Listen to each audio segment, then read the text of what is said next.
Hello mga kabasta! Kabasta kayo dyan. Gonsi Pachay or Happy Chinese New Year. Ako nga pala si Brian. Welcome po sa aking channel, Rated V.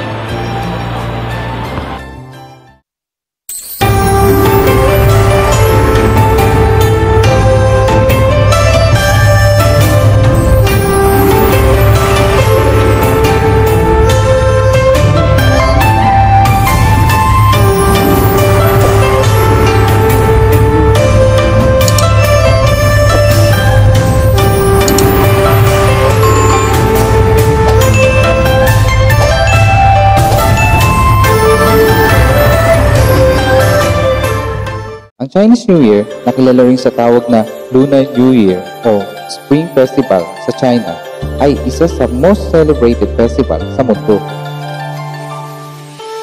1/6 ng populasyon sa buong mundo ay nagdiriwang ng Chinese New Year at masasabing ito ang pinaka-importanteng holiday sa China.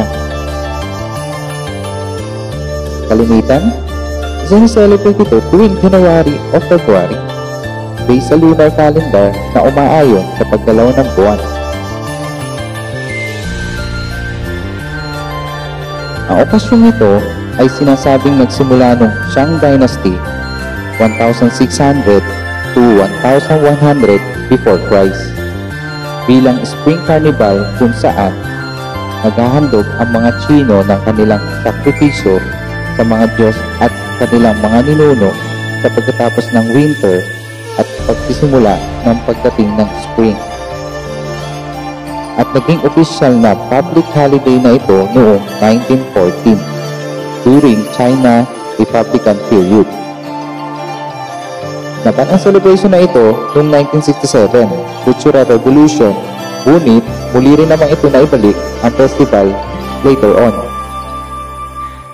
Bago sumapit ang bagong taon, naging kaugilan na ang tinatawag na general cleaning sa mga bahay para maalis ang mga bad fortune mula sa lumang taon at pagkatapos, sisimulan na ang pagdedekorasyon.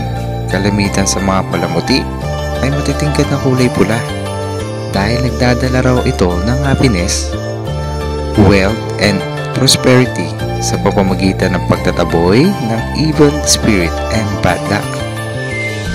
Hindi man natin alam ang lahat ng tradisyon ng mga Chinese tuwing Chinese New Year, pwede rin naman tayo makiisa sa kanilang pagdiriwang sa pamamagitan ng pagdedekorasyon.